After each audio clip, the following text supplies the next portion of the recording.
inspiring joy to put this together, and I'm going to sleep like a champion tonight, but not until I'm done dreaming this evening. So before I actually introduce her, let me grab a chair. Actually, can somebody grab one of the chairs over here somewhere? Thank you, Rob. Appreciate it. Maybe one of those. Yeah, you should do it. You don't want a stool. You don't want a higher chair, do you? Oh, actually, yeah. You want a high chair? Let it go. Yeah. Actually, Rob, stop. I didn't see one. We're going to grab one. See where my backpack is over there? That's the one we'll use. Just go sit down. Go. Yeah. You did bad, Rob. No, he did great. Give it up for Rob Passage, folks. Yeah. Robert Passage. You know, he was, yeah. Did you know that, people don't know this, but Robert was the original Freddy Krueger. It's true. Freddy Krueger? The original Freddy Krueger. The original. Yeah. But he didn't have nail gloves. He had fingernail clipper thumbs. It's so stupid. So stupid. I did that. That was just for you guys. All right. I don't want anyone out there hearing that one. Anyhow, if you've enjoyed yourself tonight, please make sure that you go to the poets that you enjoyed. Make sure you go and support them. Buy Sally's books and hug some people tonight if you can. Ask them first. Consent is key. And then. The very next event that we have for Poetry Center San Jose, I believe, is probably Well Read, is it not? That's right. This coming week, this Tuesday. This Tuesday. Well Read over at La Raíz Magazine. And Soat Graed. That's amazing. It's going to be great. And that will be at Works Gallery at Open San Jose. At Open San Jose on 2nd Street. If you know where the Improv Comedy Club is, it's the address, one address north of the Improv, right there on 2nd Street, just south of Santa Clara Street. And that will be 7 o'clock on Tuesday. So that is our next event, and then I will be hosting the usual third Thursday open mic on the 19th as well. That'll be coming out. We keep going. It just keeps rolling on, you know? We never stop poeting. We never stop poeming. Anyway, so without any further ado, I'm going to bring up my dear friend, Rachel McKibbens, all the way from New York City. I've introduced you a few times already today and last night, so I'm not going to dawdle. I'm just going to say, folks, please welcome up Rachel McKibbens.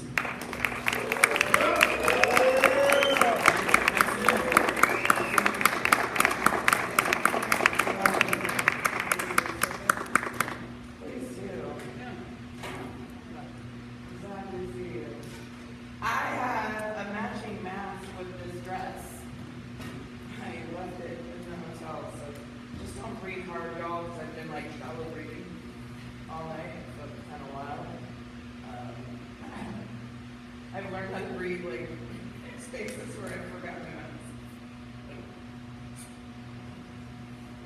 Just blow it back into my tits and then... How y'all doing? Good. What a fucking name. What a fucking name. Evil name. Alright, let's get it. So this is a trilogy, or this is the opening of a trilogy of poems I had in my very first book. That is called Pink Elephant. It's out of print currently, because when you try to help your homies with their press, and you're like, sure, you can take my book, and then that shit like blows up, and you're like, oh, word, this is great, and then like the press tanks, and then your book is orphaned constantly. Well, I am happy to say that Pink Elephant will finally be re-released soon with one last poem that will only be ever found in that book. It's re-released, and I'll read that tonight. But first, I would like to open up the very first poem in my very first book, and the title is longer than the poem. I forget who I said it to, but I remember how afterwards they looked at me as though I had driven a steak knife through their mother's hand. Quote, I love my brother. He had the exact same childhood as I did. But he doesn't get credit for it. He isn't the writer. I am the star of the violence. I expose. My Peter, when he marries, I will be so sad. No girl in the world deserves him but me.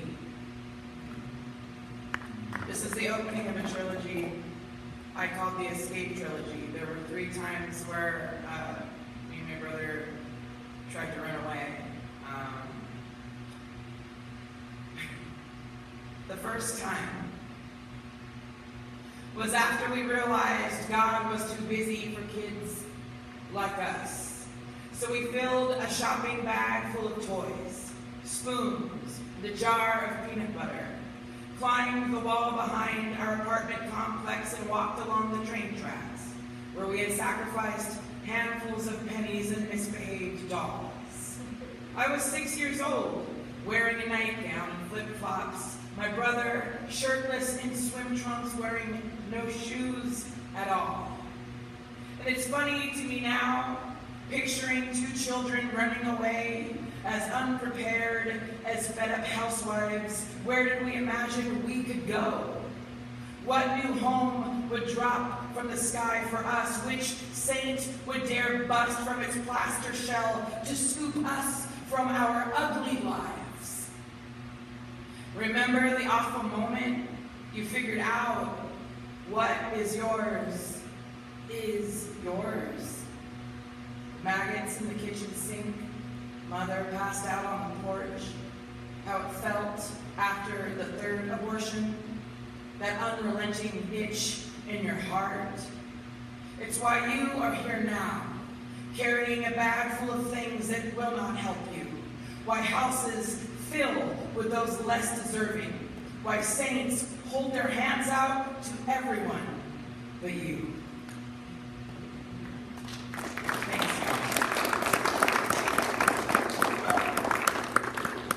I was talking earlier in the workshop about how I used to always pretty much sort of give my own violent bio. I think to have a violent bio was important. You know me, and how you come to me afterwards, I know you. I am a recovering misogynist. I am still actively, right? I think that any of us who's born alive has been indoctrinated in misogyny. And I used to be called a tomboy when I was younger. I had extreme gender identity. It was very complicated for me. Because I was a violent little girl, I assumed I was actually a boy.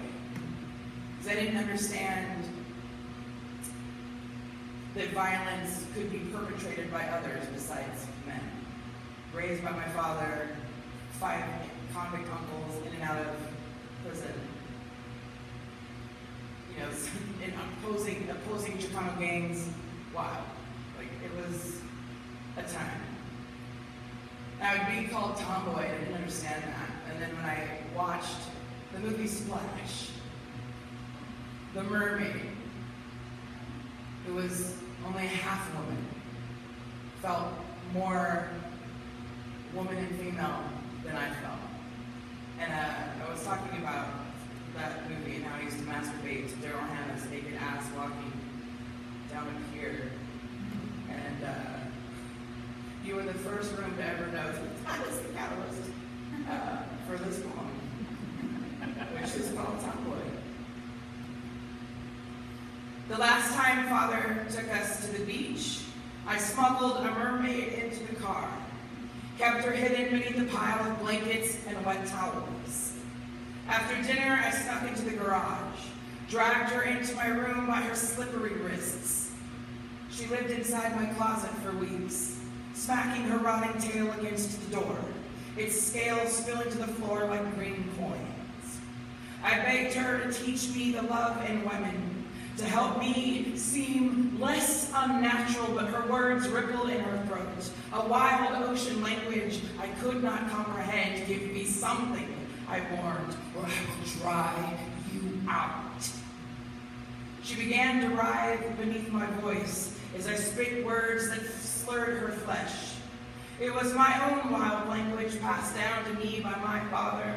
Words, sounds, rages, the darkest blue shades of misogyny no child's mouth should ever dare commit, and I had given her everything, all that I had inherited, allowed her into my home, fed her, bathed her, gave her somewhere to sleep, but she was full of woman's ungratefulness and would not be seduced, denying me the answers I knew she hid beneath her scales. I stood over her, disgusted, smashed a mirror against her breasts, then sucked the final splinters of moisture from her lips. I did not sleep, just listened to her mouth wrench and coil as her gasps surrendered into the little catches of air she could find between tongue and teeth. The next morning, I packed her throat full of sand, stuffed her gills with mud, broken seashells. She lacked all strength to squirm, and simply looked to me in horror, watching me return to the only child I knew to be. I was mythological and frightening. I was half man. I was half flawless.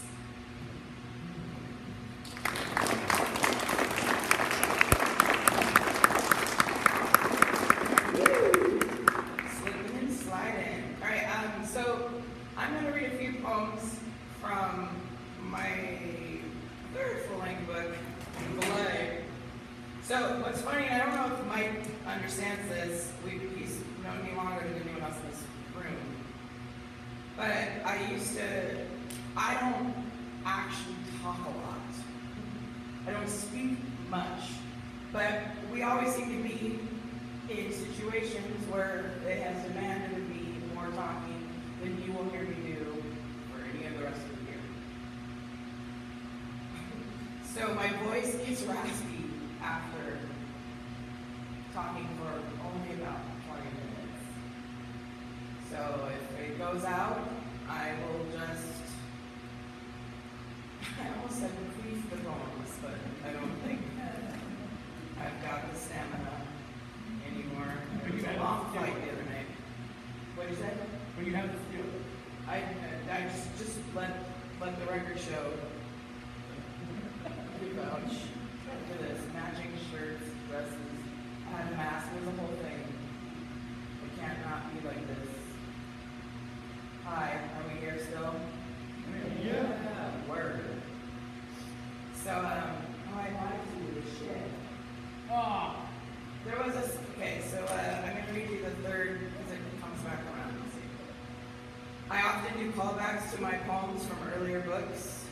I think they should always be in conversation with each other, because me as an artist, I'm in conversation with my past selves all the time. And I think that we should be constantly evolving as artists and people, and I have absolutely no problem having a poem published. I love it actually when people try to follow along, and then I'm reading and they're like, well, this isn't, and I was like, yeah, no, I'm better now. I fixed that old shit. And they're like, but this is how it was. And I'm like, and? So you have a souvenir of my former self. Now buy the new one, bitch.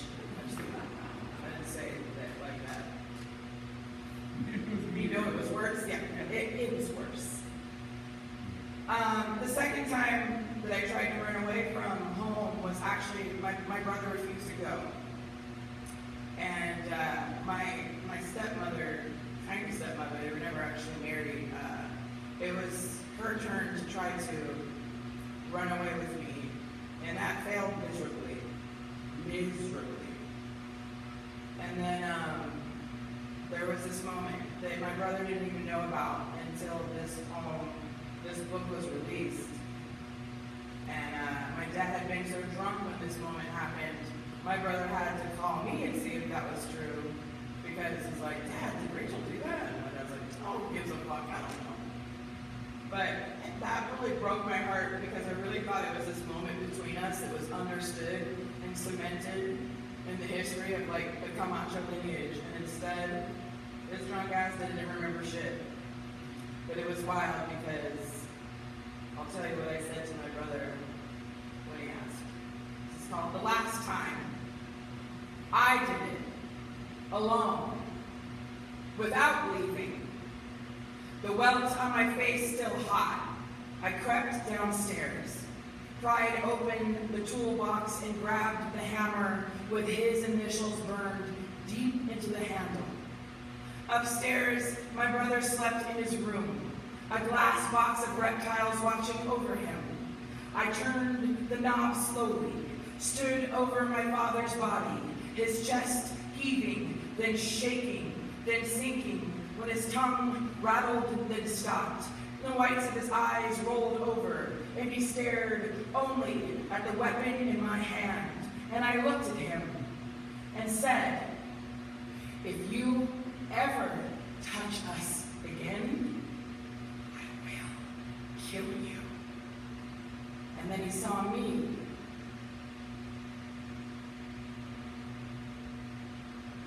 "Okay," he said. "Okay." So I told my brother, "But it stopped. You don't remember that? It stopped." He's like, "No, it didn't. It just stopped for me. I just wasn't home enough."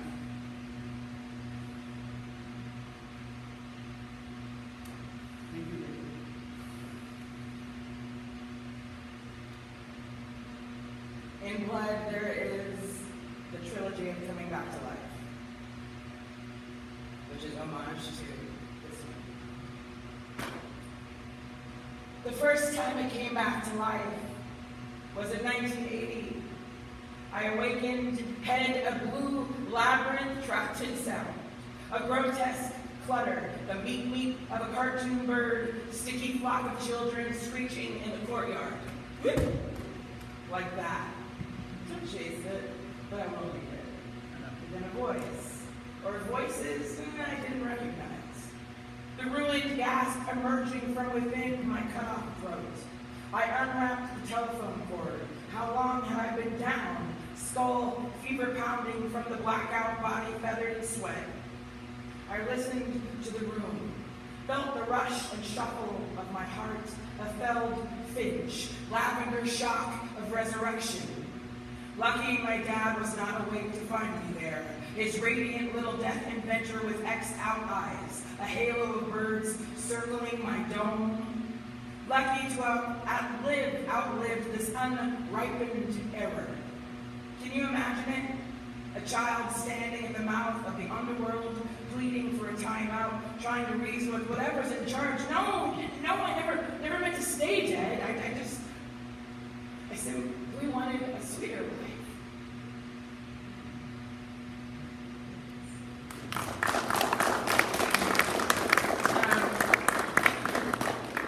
There is schizophrenia on both sides of my family, fortunately. And this is called A Brief Biography of the Poet's Mother. There was a child hemorrhaging light, the blue song of her brain, an early maggot writhing. Her mother, a jealous newlywed with looking-glass hands and a tub full of bleach, thieved and thieved until the child became a quiet room, a silence born of interrogated flesh. Girl is the worst season. Mother, no guarantee. No clothes or meat, no heavy tit, wrecked with milk, so the blue song became a dirge, and the dirge became a girl. This is called The Sandbox for Lisa or Lori, and I always say that because these were twins. We were all 4.5 years old, and I made out with them in this giant monster truck tire that was sideways in a sandbox. We crawl into like the rind of it, just be like slow graining all of the porn that my Uncle Philip watched in front of me. Hallelujah. The Sandbox for Lisa or Lori. We held each other in silence, mouth against mouth, blood and thunder scorching the grass. Behind the shed, I played the husband, brutish breadwinner, choking her flesh in my troubled hands, pulling her head back to lick from neck to ear in frenzied thrill, the kind of love I learned from movies. And what light swamped the air as I shoved my bald pelvis into hers, blood ripening into wolf brine, burning a girl-shaped hole in the clover. Every afternoon, I became a god reinventing sky, expert forger of the dry hum. I asked, "Who's your daddy?" before that was even a thing. Once the recess bell rang, I released her back into the quiet unwild, to no longer mine, to fat white tubs of minty paste and songs about Jesus. From across the room, I watched my bride make eyes with the real boys and knew I could kill for her, drill a body down into the earth, boy, and the Polaroid a grisly figurine. The white horse of masculinity, bucking wild on the inside, I bit my lip, and I did as I was told. After school, I wanted to hold her hand. She always wanted a divorce. When the big kids followed me home, calling me lesbo, homo, wetback, faggot, I held my chin out and I challenged to fight them all, every time. Why not? Might as well. We all knew I would never win anything.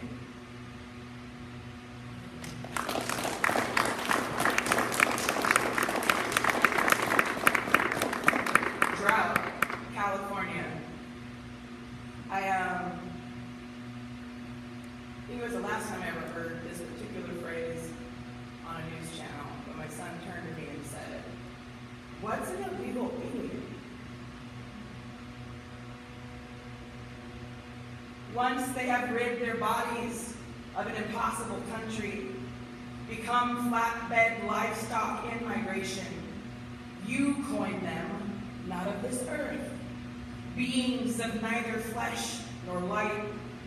When I was small, I saw men and women, brown terrestrial bodies bent in the field, a mile from the strawberry stand in 95-degree heat, 103.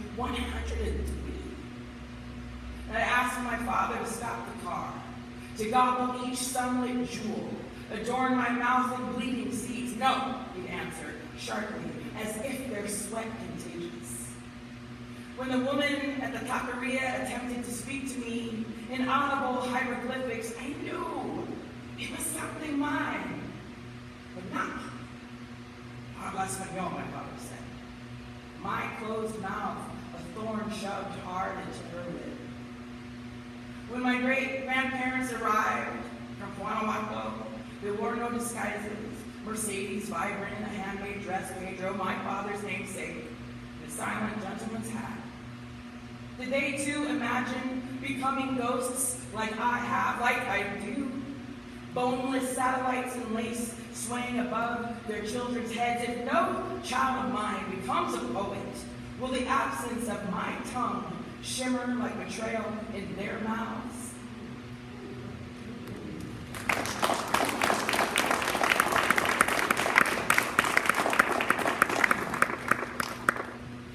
Poem written with a sawed-off typewriter. We always laugh because I was born on Christmas Eve, and I'm always like, yeah, but like my mother tried to return me. Return the present. I'm the present. And she only remembered my birthday. She loved my brother, was obsessed with my brother. It's in all court documents, like that she had a very unhealthy obsession with the child, boy. But could only remember mine because her fixation was one of the barbarian movies, Killing Me, and then also the Bible. And so that's just, there's a line in here where I always just cracks me up because it's like she did not like me, but was forced to remember my birthday, like all my exes. Poem written with a sawed-off typewriter. Some of us vanish out of habit, guided by some blood orchestral pulse, the delirium chorus of a rowing mind. She was always going. I haven't seen her in 3 decades, and I have felt every year. What's the word for a shadow's shadow? Apparition, dark twin, heartless daughter. Sometimes she calls on your birthday, my father says. Confused, her mouth full of radio wire. God is a signal, the devil a song. Hey Mom, how many voices does it take for a schizophrenic to change a light bulb?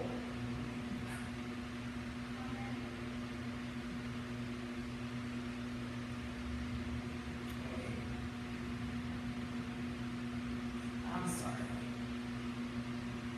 Let me ask you an easier question. When you left, did you leave your children half full or half empty? All right, we're almost done. Are you reading now? Am I going to quiz on? I'm not even paying attention to time out there. It's 8:46. Oh, we're supposed to be out here at 8? Oh, no. We're good. I have shit on this school. I know you will. You already have. Put more, yeah. Yeah, more. And I had corn. We're fine. Okay, good. Thank you all for sitting with me in this. I really fucking appreciate you all. Ghost Town. So, I should say this. My firstborn lives with schizophrenia. He's somewhere in the streets of Orange County, California.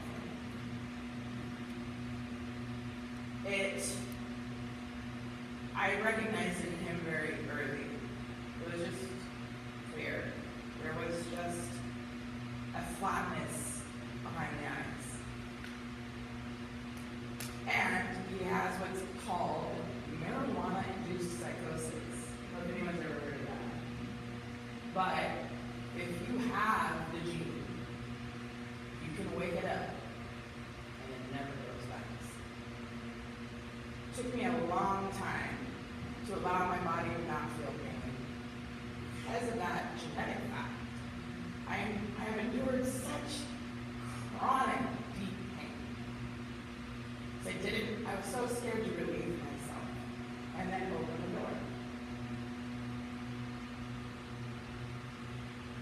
I have a 16-year-old who started smoking. I had sat all my kids down and said, listen, I get it, but also there is a 50-50 chance that you can end up this way. And I don't know where she is right now. She should be in college. I believe she is. I get the emails, but we don't talk right now. And I'm very scared of it. And I'm always still worried that one day someone's gonna push me. And all the shit that I keep down, all the natural violence that riddles my spirit, that I work tirelessly to not invoke, but many others do. I always worry one day I'm gonna wake up like my mom. But now I have to say, like my son. And god damn it, that fucking hurts. Ghost Town. A cold witness, she sits. My unbeloved mother, the trapped daughter of my bright asylum. I'm never alone. Peer into the left eye of me and you will find her squatting, face knifed and dim, hair scribbled over that big yellow grin, the mirrors deviled in shit, grind her face into the meat of me.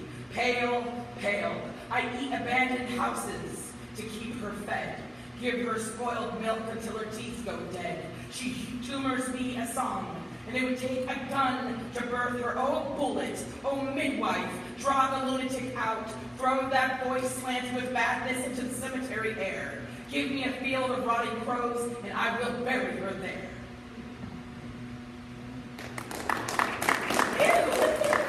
Happy Sunday, folks. I'm just playing. I'm so rarely around other people. And I do not apologize for how I act. Checking in, are we good? Yeah. We hate my guts yet.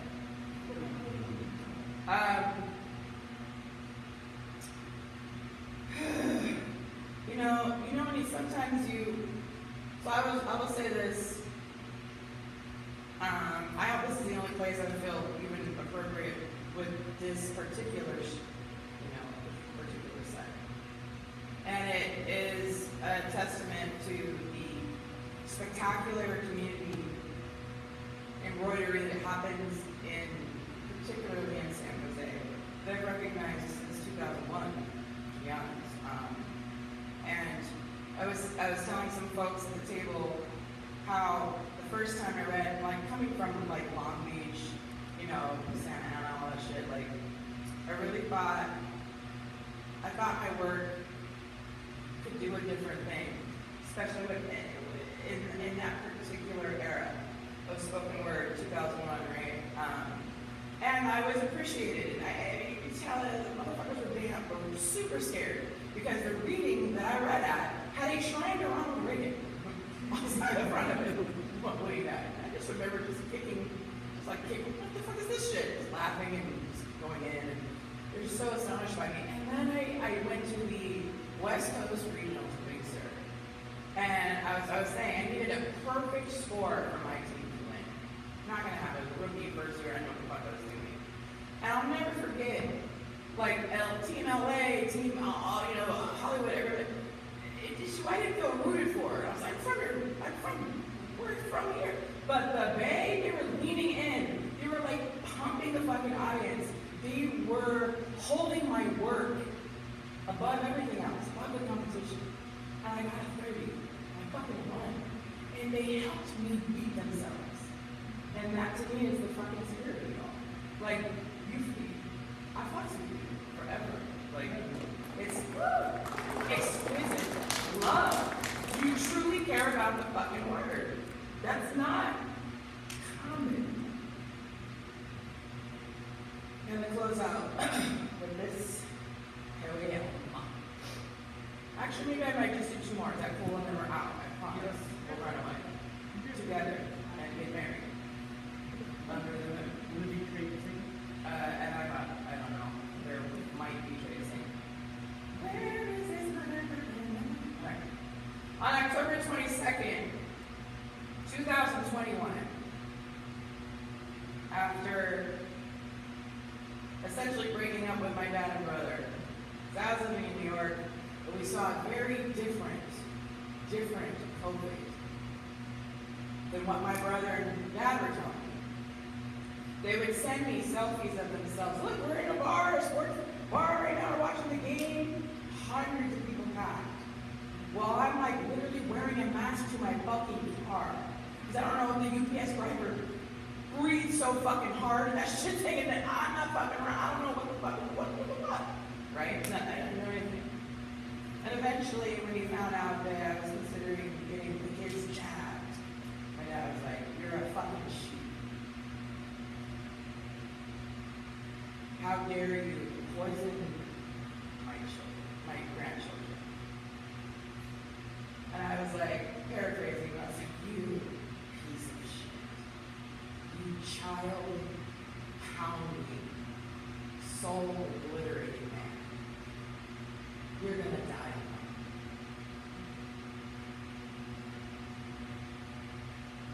9 months later,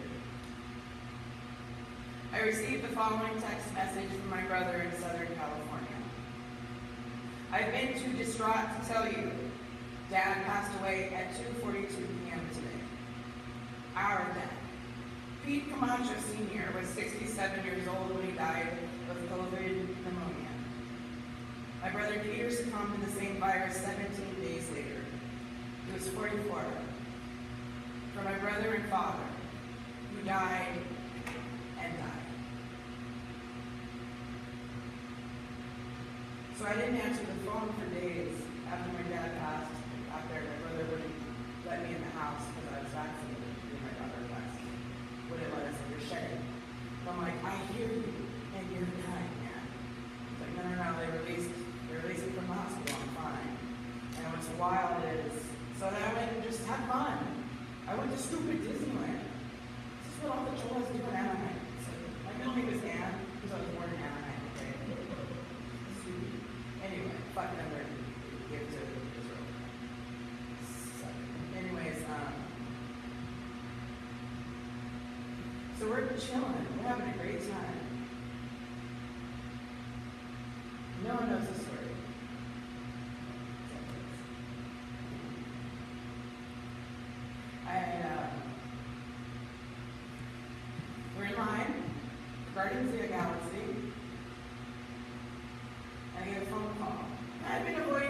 turn my phone off because bill collectors, I'm a poet, so bill collectors. And I finally turn my phone back on, and I get a text from my partner at the time. It's like, answer your fucking phone. And he's done plenty of shit to me, but what he never does is fucking talk to me like that. And I call. And he tells me, the coroner has said he come on to die. I'm like, yeah, I know my dad died. He goes, no. Your brother passed away. And a whole new planet was birthed out of my fucking lungs. And it terrified my daughter, 25 years old. And I'd never heard that sound come from me. And everyone, I just couldn't stop saying it. And the line of people, what? And I just listened to the telephone. And everyone started turning away from the ride. Part of me was like, oh, wait, now I'm like in the best seat. Don't I just stay here? But I didn't. But finally I answered my phone. The news hammers me face first into the earth. I refuse to take root, cleave my way to the surface, reborn. No one's daughter, no one's sister. For 2 nights before, I'd shot up in bed at 7:44 sharp, my heart a jewel, slowly thieved from its velvet bag. Is an absent mother permitted such instinct? Did her new dead boy quake her gut into? After my men are fed to the kiln, I am all that remains. I dab a spot of blood behind each ear, and now fuck like I'm dying. My body a sideshow souvenir, the dead's wet amenity. Their ashes plot the gaps between my reddest hours. Once upon an awful time, they were the most holy beings, their hoarded masculinity my earliest worship. As I grew, girlhood, resistant to every act of prohibition, softened me to chaos, tits, hips, a mouth without prayer, betrayal, betrayal, betrayal. The reporter asks of our formative years, what were you like as children?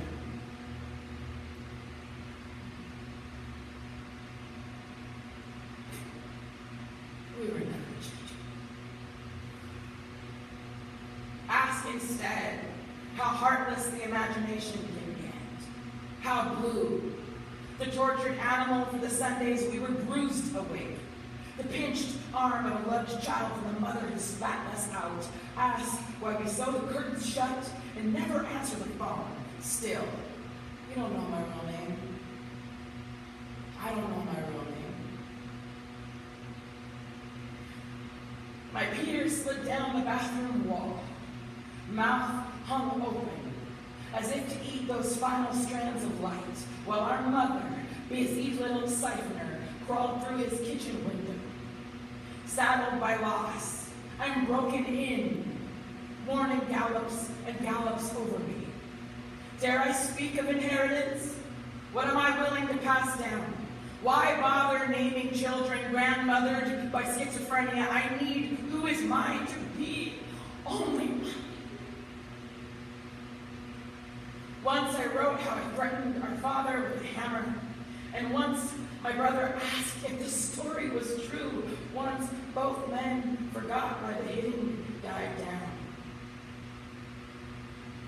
Fragments of the shitty evidence of what is gone. How can I become holy if I remain unwhole? Darkness interrupts the light left in me. I enter each day redly, carry their terrible heads everywhere I go. One skull follows my right hand, one skull brothers my left. Cerberus of the 800 block, I feast on loaves of honey cake and help the dead stay dead. There's nothing left to imagine. Truth is cold enough. My father was dying. His son watched and did nothing.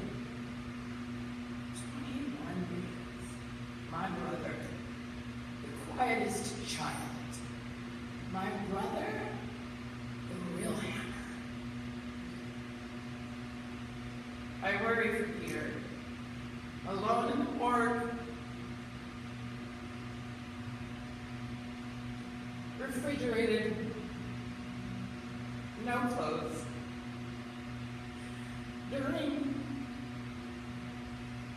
During the worst moments, he survived as a boy. I was there. I couldn't protect him, but I was there. Brutal chaperone. Our small bodies can join by terror. It's wrong to grow older without him. But he'll always be behind. Can't catch up. Won't, even after I am dead, and I cannot give this fact. If grief must be the landscape, let delusion be the open road. My sweet boy, I choose to reside here on this alternate planet where I never answer the phone, ignore the coroner's unknown number for the rest of my days here on the planet of not knowing. You are alive. No horrible news has taken you from me here. I stroll through fields, your big sister, plain and sacred. When I hug my children, they have an uncle who's breathing, full of noise.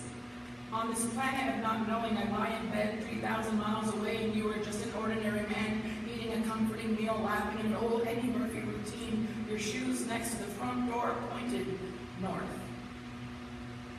Here, your body thrills with amnesia. In a few months, you won't remember how to flinch. There will be no broken lamb, no blood mother's name to rot the vine here.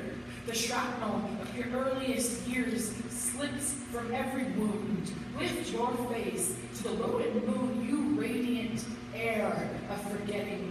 Peter, when I die, do not leave this planet to welcome me. Stay, fall in love, have too many children like me, grow achingly old, eat and eat and eat and exist in our phoneless, motherless universe where the truth will never reach you.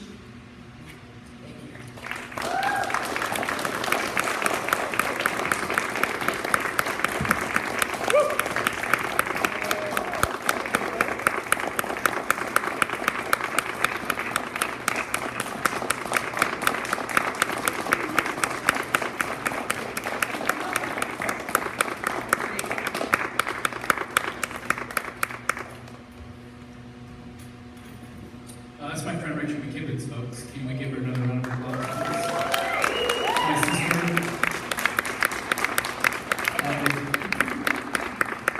Us wood rabbits got to stick together.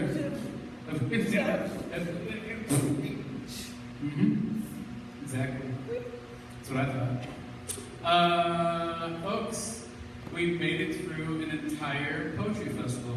The 10th annual San Jose Poetry Festival is complete.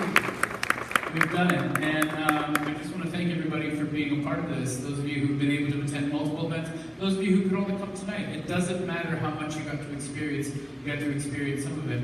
Can we please give a round of applause for Sally Ashton? Hey! Thank you. And another new round of applause for Josiah Luis Alderete.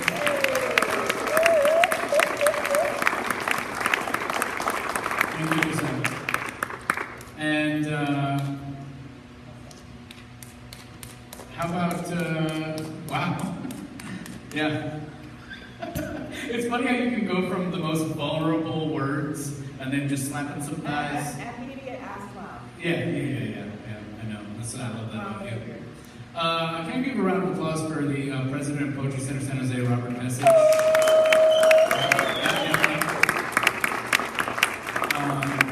One for Mighty Mike McGee. Oh, God. Thank you, Mike. Yeah, it feels like campaigning. That's what it feels like. Just go to pcsj.org for more information about all the things we have going on. Consider becoming a member of PCSJ, Poetry Center San Jose.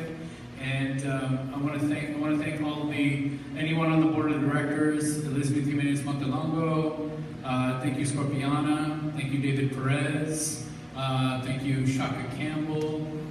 I love all of you. You're amazing, and it's so good to see. I also love looking at this row of poets back here. You have Marvin, who just read his first couple of poems in front of audiences, in front of us anyway, this week. And then Jose, who's been killing it like crazy. And then you have Janine and Donna, who have been doing all sorts of stuff for a while now. I just love this, like, there's just such a range of poetry, and that's really this whole room right here, and I love that. Let's keep this going. Let's keep this alive, folks. And Brandon Liu. Sorry, he's also on the board of directors there. I forgot you were hiding up there, Brandon. I forgot you were rearranging furniture up there alone. But my name is Mike McGee, and I love you all, and that's it. We are done. We did it. Let's mingle. Go ahead and mingle. Please buy some books from Sally Ashton. Please go tell Josiah what you thought of his work. Please come and talk to Rachel, and we'll mingle for just a moment before we head on out of here, okay? Thank you all so much. Robert, did you have anything you needed to say? Do the survey. Oh, yeah, survey. Please scan the survey on your way out and fill it out at your convenience. Thank you all so